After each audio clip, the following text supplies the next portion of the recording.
groundbreaking ceremony for a new factory. Did she mention seeing anyone who was sick? Anyone on a plane at the airport? No, she said she was jet-lagged. The average person touches their face 3 to 5 times every waking minute. In between, we're touching doorknobs, water fountains, and each other. Beth. Mom? No, go up to your room, honey. So we have a virus with no treatment protocol and no vaccine at this time. You had a seizure this morning, Beth. Does she have a history of seizures No. allergies? As of last night, there are 32 cases. Unfortunately, she did die. Right. So can I go talk to her? Mr. Amoff, your wife is dead. What are you talking about? What happened to her? What happened to her?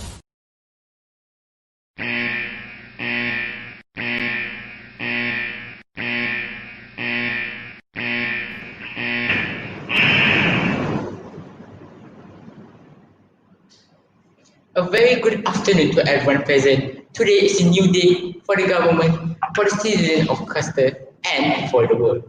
As you may know, Castor was recently hit with the novel infectious Fosium 31 virus IMPF 31, which prompted the declaration of a pandemic across the country. The virus is identified to be quite similar to a virus that we are already familiar with, which is COVID-19 in the last decade, in the sense that it also infects the respiratory tract and can only show symptoms at up to 3 weeks after the infection. It is clear that no man is safe from the virus, considering this virus even cost our former President Aaron Harris his life. On top of that, Castor is also pre-existing socio-economic problem that needs solving. One of the problems that we are facing is overpopulation.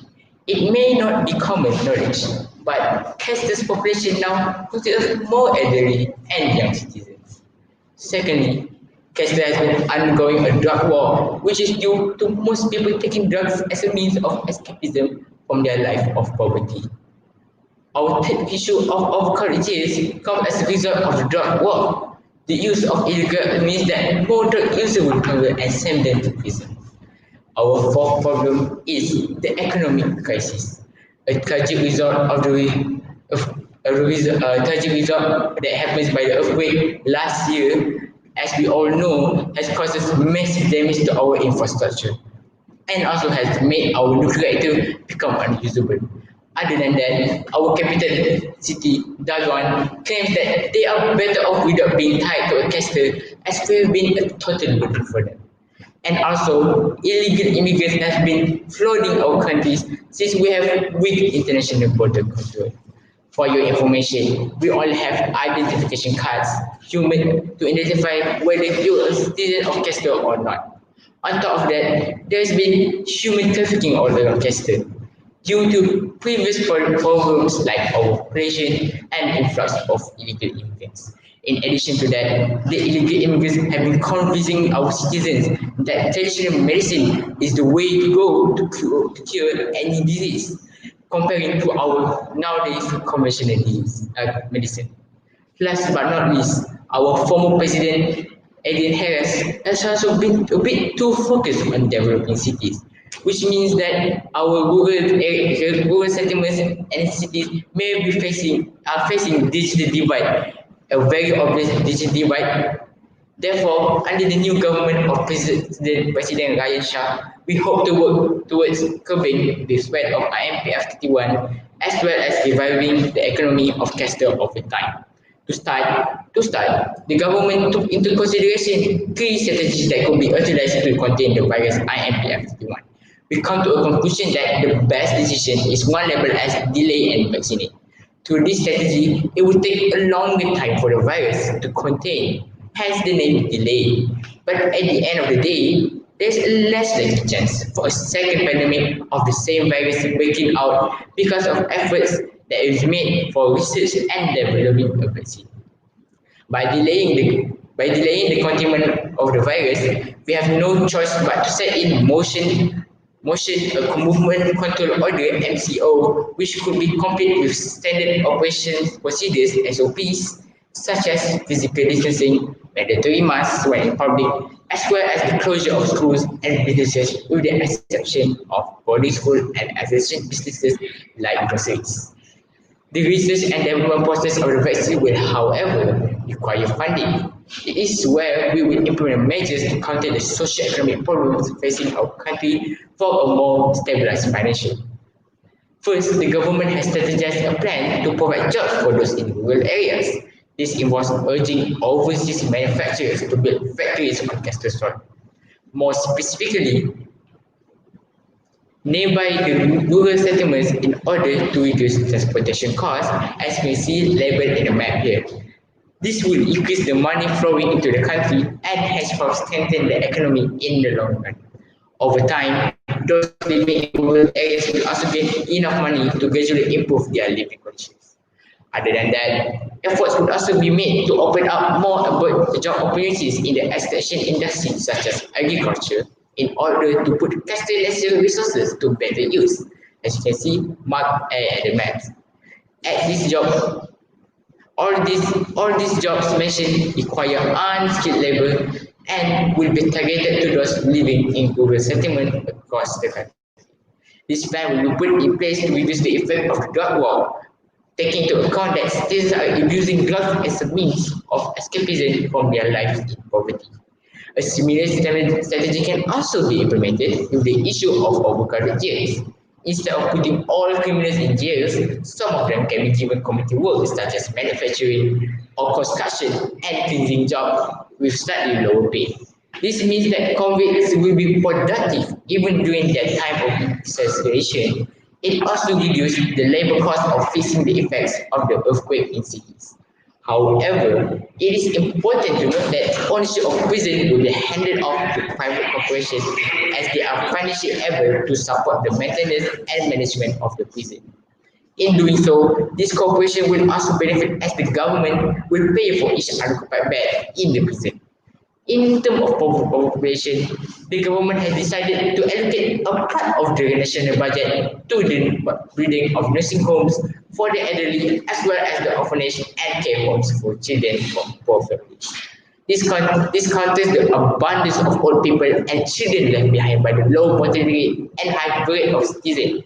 We will also be introducing family planning in the secondary school syllabus. So some of you might be wondering, why do you want to introduce family planning to secondary school syllabus? Well, this is so that teenagers in our land should know that we don't need lower workforce but we need a higher education to get a good financial family. Aside from that, the government is also looking into the implementation of a two-child policy should the situation not improve. Yes, this two-child policy is quite harsh for you to think, like that, as the two-child policy, this two-child policy will only be for a while as this two-child policy will only be a while as this to cut down the birth rate a little bit. As for illegal immigrants, the government has decided that it would be best not to integrate them into society. Their unknown health backgrounds or the immigrants could be fatal towards our people or cause another virus outbreak. We might tighten our border control to keep out any unwanted visitors for the safety and well-being of our people. The government tends to detain them and give them more high-risk work in areas such as fixing the nuclear power plant, which has been damaged by the earthquake. Furthermore, the government will not be making any effort to send them back to their home country. Instead, they must work in order to earn enough money and either buy their ticket home or cover the cost of preparing themselves to become a cashless citizen. Once again, the country gains more low-cost labor to repair the effect of the earthquake. The power plant also just so happened to contribute to roughly 1/10 of the country's revenue. The tourism sector has also been completely wiped out by the pandemic. At this time, we won't be receiving many tourists as we are trying to stop the virus from spreading outside of Castor and potentially causing a global catastrophe as we have seen during the COVID-19 pandemic. This we are preventing them from going outside so that if we somehow manage to cure this IMPF31 find vaccine for this, then we will mostly get the status as a country that is very good at solving problems. Moving on to territorial segregation, the government plans to offer Dagon a plot of land for them to develop. This acts as an incentive for Dagon to stay in Castor. We also plan to devise a national financial plan for taxpayer money. This is so that the citizens, not only in Dagon, but all of Castor as well, will be well aware of the government's plans to improve the community and develop the country. Through this, we hope that Dagon will reconsider separating from Castor, as we will not want the inhabitants of these islands to be divided by an international border. Lastly, as for post-isolation, we hope to improve foreign relations once our economy is back up and running. This will be done by holding diplomatic visits to other countries and engaging in international trade. Furthermore, we plan to export our nuclear energy source to other countries once our nuclear power plant has been revived, so encouraging some subsidy or a vaccine or until the vaccine is discovered. Oh, and also for a reconsideration, we are hoping to sell to trade nuclear weapons to other countries as nuclear weapon has the highest revenue for nuclear trading. We also plan to open more tourism in mountainous areas in order to increase urbanization and create more jobs for future generation. This could include mountain guides for hiking and mountain climbing. It is hoped that these policies will prove effective in improving the country economy for the betterment of the country. And it is hoped that all parties will be able to give their utmost cooperation in ensuring that this effort is successful. Now, we will be accepting some questions from the viewers.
Um, if anyone has any questions, oh, all right.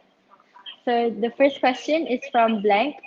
How should you control the drug wars, drug use, and in turn, suicide and mortality rate? So to control the drug wars, um, then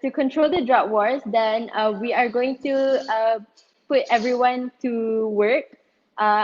We are going to give more job opportunities in hope that these people will take up more jobs, and in turn, because as we were told, these drug wars are a result of people taking drugs as a means of escapism from their lives in poverty. Therefore, if they are given work and they have more productive things to do, we hope that this will reduce the number of people taking drugs significantly, and in turn reduce the suicide suicide rate, and as well as give them a lower mortality rate. Thank you.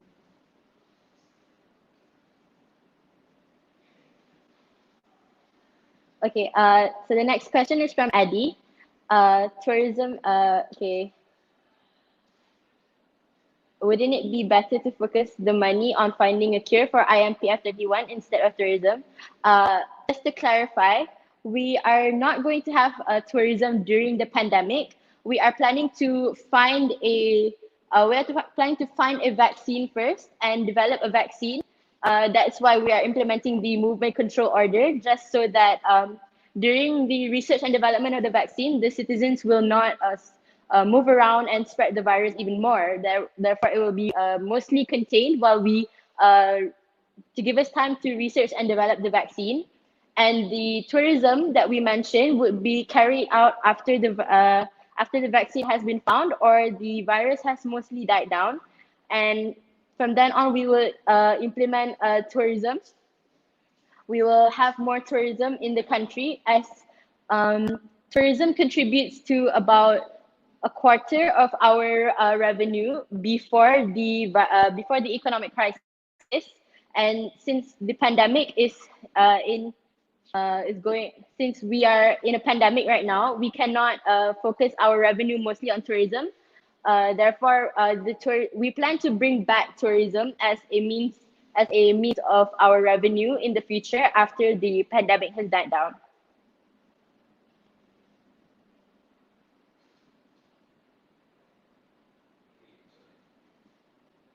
All right, next question is from Twin Zarif, Twin Iskandar. Don't you think that forcing illegal immigrants is against basic human rights?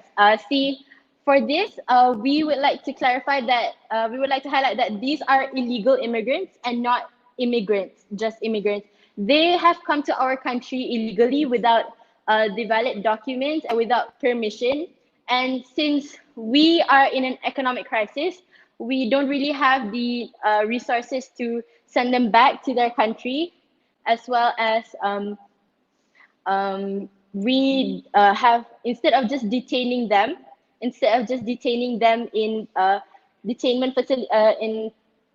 facilities, we decided that it would be a much better use of our time and their time to put them to work in our nuclear power plant. And we are not forcing them to work. We are simply we are simply making them work to go back to their home country or to integrate into society. If not, they would just be sitting around and doing nothing on just a simple island outside of Dargin, which means that nothing would happen to them, and eventually they will run out of resources. So this way, we are still going to pay them, but their money can, at the end of the day, their money can either be used to integrate themselves into society by giving themselves health checks or buying an identification card, which makes them a citizen of Castor. Or if they choose to return to their home country, they can buy a plane ticket home. Next question is from Alif Mukri. Won't drug abusers go through rehab before doing community work? How does this help overcome overcrowded jail when they're required to go for rehab for a specific amount of time, ranging to months or years? These drug abusers,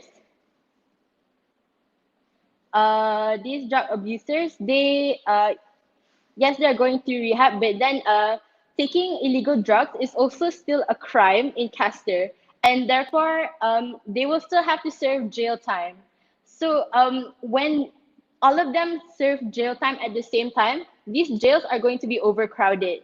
And since they have gone through rehab, they are now more capable of doing work as compared to before. So instead of just serving jail time in a jail cell and doing nothing, we will give them community work in order to give back to the society. And if these jobs they would like to stay on with after their time of community work is up, they may arrange to do so, which gives them more job security. Even during their time of incarceration, they're able to bring their lives back on track. I hope that answers your question. Next question is from Space Ninja. Why does more jobs means less drug use? No matter what work they do, they can still take drugs. This is due to the information given to us, which states that the citizens of Castor, they take drugs as a means of escapism from their lives in poverty. Therefore, it's mainly drugs are mainly abused in rural settlements, and these people in rural settlements were mostly neglected by the former president Adrian Harras. And now we would like to give them more job opportunities and focus on helping them develop and improve their living conditions by giving them more job opportunities, which give them more opportunities to get money and improve their living conditions by renovating their houses or fixing anything that needs to be fixed, or even something as simple as buying more quality food, and therefore it helps with their health as well. So that means that when they're doing all these things, they're being productive, they do not have any time to take drugs because they do not want to take it. As we understand, they do not want to take it because they simply take it because they have nothing better to do and they are in a very bad place at the moment. Thank you. Next question is, how would deflation affect the overall effectiveness of your policies? If deflation were to happen, then that would definitely affect our economy and our and the overall implementation of our policies. Therefore, in the event that that happens, we hope that and in the event that that happens, we will modify our policies and add in more. We will add in more ways to increase revenue in our country, which in this case, we will also decrease taxes for consumers, which allows them to spend more in the country. And when they spend more, the economy will move, and this will allow the economy to grow and strengthen more. I hope that answers your question. Next question is from Azhar K. Mustafa. Do you think our public school system is preparing us to push our country forward? What can be done? All right. So our public school system, I think that yes, our public school system is preparing us to push our country forward. In this case, for this the syllabus part, we understand that there are many things that contribute towards innovation and creativity, which allows us to think further, even beyond what we have now. We are able to think about things that other people could not even imagine of, and therefore, yes, these things help us with the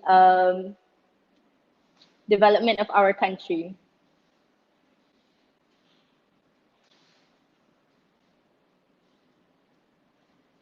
The next question is, if they don't have time to do drugs, meaning they also can't do something else, wouldn't it lead to depression? For this, all right.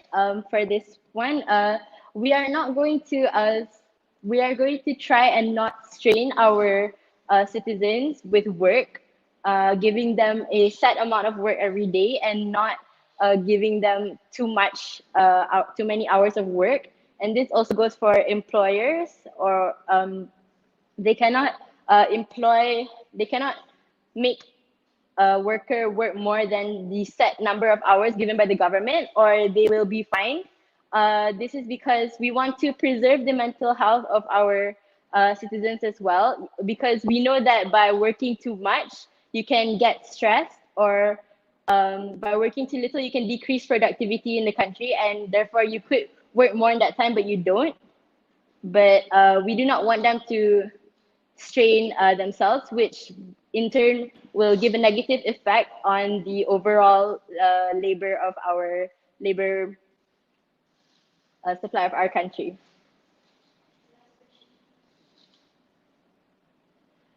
All right, the next question is from Rizal Abdullah.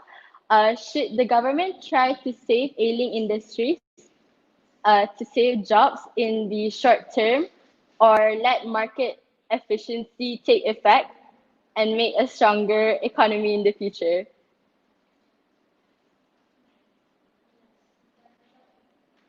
All right.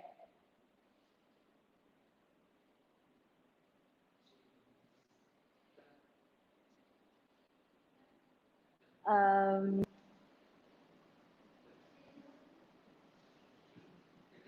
um,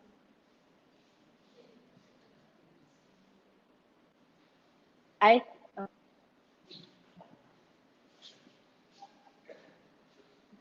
um,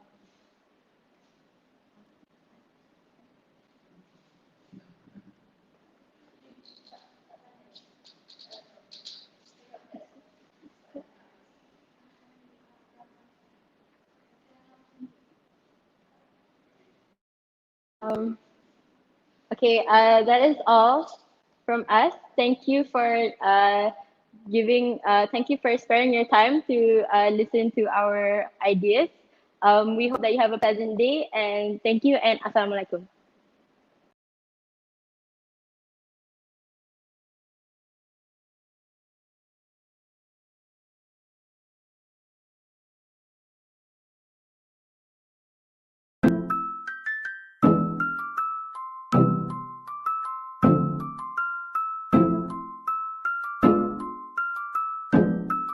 Oh, oh, oh. Yeah, going ain't like nigga. Move out the way, please don't be a hero. Bling, blow, ooh, she no skateboard P.